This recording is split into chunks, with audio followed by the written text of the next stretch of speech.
ইন্নাল হামদালিল্লাহ ওয়াসসালাতু ওয়াসসালামু আলা মাল্লা নাবিয়্যা বা'দা। বাংলাদেশ দাঈ ইলাল্লাহ ফাউন্ডেশন কর্তৃক নীলফামারী জেলা কর্তৃক আয়োজিত আজকের এই মহতী আয়োজনের সম্মানিত প্রধান অতিথি, বাংলাদেশ দাঈ ইলাল্লাহ ফাউন্ডেশনের কেন্দ্রীয় সম্মানিত সভাপতি জনাব হাফেজ মৌলানা শাহ সায়েম বিল্লাহ, উপস্থিত আছেন আমার অত্যন্ত স্নেহাস্পদ এই জেলার এই গর্বিত সন্তান, এই ফাউন্ডেশনের ভারপ্রাপ্ত মহাসচিব হজরত মৌলানা হাফেজ বেলাল হোসেন বুলবুল। আমাদের এই অনুষ্ঠানে যোগ দিয়ে অনেক গুরুত্বপূর্ণ বক্তব্য দিয়ে সবাইকে ধন্য করে তুলেছেন। অল্প সময়ের মধ্যে আমার এই দীর্ঘ জীবনের অভিজ্ঞতায় আমি দেখলাম যে হাফেজ মৌলানা আরিফ আল মামুন সে এত অল্প সময়ের মধ্যে গোটা বাংলাদেশেই বক্তা হিসেবে পরিচিতি লাভ করল, এত দ্রুত সময় আর কেউ পেয়েছে বলে আমার মনে হয় না। আল্লাহ তাআলা তাকে আরও বড় মাপের বক্তা এবং দেশব্যাপী এই যে আমির হামজার মতো নাম শুনলেই যাতে লাখ লাখ লোক জমা হয়, হাফেজ আরিফ আল মামুনকে আল্লাহ এই ধরনের বক্তা হওয়ার তৌফিক দান করে। মনটা তখন খুব খুশি হয় যখন আমাদের জেলার কোনো বক্তা, কোনো আলেম বাইরের জেলাতে গিয়ে প্রধান বক্তা হিসেবে বক্তৃতা দিয়ে আসে। মাঝে মধ্যে দেখি ফেসবুকে, আর অন্তর থেকে দোয়া করি যে আমাদের তো সময় শেষ, আল্লাহ তাদেরকে ময়দানে তুমি কবুল করিও।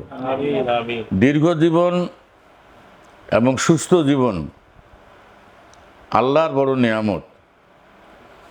যিনি দীর্ঘ জীবন পেয়েছেন এবং সুস্থ জীবন পেয়েছেন আর নেক আমল করার তৌফিক পেয়েছেন, তিনি সফল মানুষ।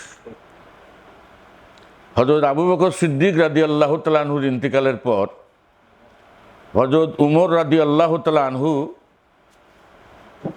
যখন খেলাফতের দায়িত্ব নিয়ে মসজিদের নববীতে খলিফা হিসাবে জীবনের প্রথম বক্তব্য দেওয়ার জন্য মেম্বরে বসলেন।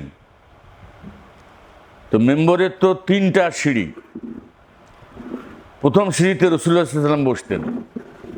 রাসূলুল্লাহ সাল্লাল্লাহু আলাইহি ওয়াসাল্লামের ইন্তেকালের পরে হযরত আবু বকর সিদ্দিক ওই সিঁড়ি আর ব্যবহার করতেন না, উনি দ্বিতীয় সিঁড়িতে বসতেন। তো হযরত উমরকে দেখা গেল যে উনি তৃতীয় সিঁড়িতে বসে বক্তব্য দিচ্ছেন। সুবহানাল্লাহ কইলেন না? আহা, ভাষণ শেষ, নামাজ শেষ, তার ভক্তরা জিজ্ঞেস করলেন, খলিফাতুল মুসলিমিন, এটা তো হযরত আবু বকরের পা রাখার জায়গা, আপনি বসার জায়গাতে না বসে পায়ের জায়গাতে বসলেন কেন? হযরত উমর সেদিন জবাব দিয়েছিলেন অশ্রুসিক্ত নয়নে যে হযরত আবু বকর সিদ্দিক রাদিয়াল্লাহু তাআলা আনহু যেখানে পা রেখেছিলেন সেখানে বসতে পারাটাই উমরের জন্য পরম সৌভাগ্যের বিষয়। শ্রদ্ধাবোধ কাকে বলে? এখান থেকেই আমরা শ্রদ্ধাবোধের বিষয়টি নেব। আর দ্বিতীয় কথা হইল যে সময় আমাদের কম। মদিনায় হিজরতের পর আল্লাহর নবীকে হত্যা করার জন্য একজন মুনাফিক, এবং সে অনেক শক্তিশালী যুবক, সে একটা গোপন আস্তানায় টাকার বিনিময়ে কিছু লোককে ট্রেনিং দিচ্ছিল। মুহাম্মদ এবং তার দলবলকে খতম করার জন্য। এইটা আল্লাহ নবীর গোয়েন্দারা তাকে জানাইলেন। হুজুরে পাক সাল্লাল্লাহু আলাইহি ওয়াসাল্লাম সুফিয়ান নামে একজন যুবককে এই বিষয়টি দেখার দায়িত্ব দিলেন। তিনি দাড়ি টাড়ি কামেয়া, বড় বড় চুল রাখিয়া, মোস্তানি বেশ ধারণ করিয়া, নিজের পরিচয় গোপন রাখিয়া ওই আস্তানায় চলে গেলেন। যায়া ওইখানে যেগুলো মোস্তান আছে, যারা ট্রেনিং নিচ্ছে মুহাম্মদকে মারার জন্য, অস্ত্র পরিচালনা করার শিক্ষা নিচ্ছে, তাদেরকে গিয়ে বেধড়ক মাইটা আরম্ভ করলেন।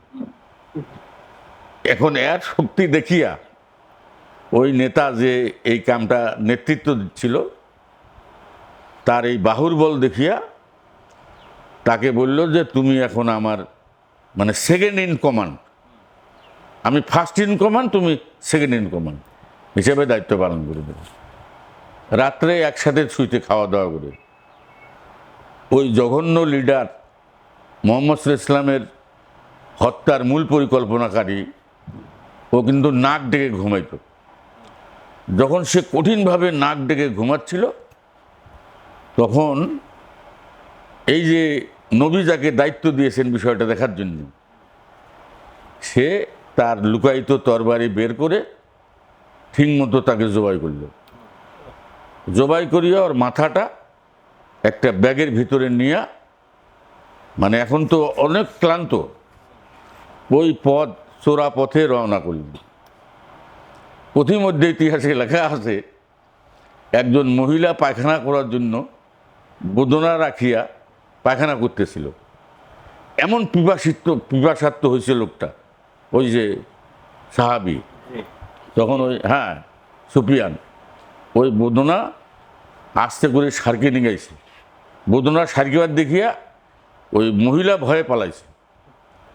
আর ইনি ওই পানি পান করে শক্তি অর্জন করে ক্লোরিং করে অনেক কষ্ট করে, মানে ফজরের আজানের আগে আগেই রাসূলুল্লাহ সাল্লাল্লাহু আলাইহি ওয়াসাল্লামের সঙ্গে দেখা করে ওই শয়তানের মাথাটা নবীর সামনে হাজির করছে। আল্লাহ নবী তাকে জড়িয়ে ধরলেন, চুমা খেলেন এবং বললেন, আজকের এই আমলের কারণে আমি তোমাকে সাথে না নিয়ে আল্লাহর জান্নাতে যাব না। প্রিয় মাতৃভূমি বাংলাদেশে একামতের দিন এটাই আমাদের সকলের টার্গেট। আমরা যে নামেই কাজ করি না কেন, আমাদের মূল টার্গেট একটাই।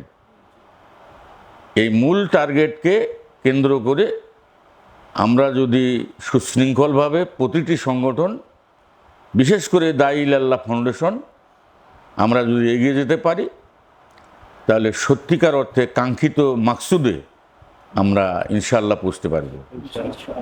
আমি আর সময় দেব না, বয়স অনেক হয়ে গেছে, এখন টুকটাক দাওয়াত পাই। তো কিছু কিছু লোক আমাকে জড়িয়ে ধরে কান্দে খুব, তখন খুব ব্যথা পাই যে হুজুর আপনি এলাহাবাসী আছেন। আমার জানা মতে 3 জন বক্তাকে আমার বিষয়ে জিজ্ঞাসা করছে যে আমরা ওনাকে দাওয়াত দিব।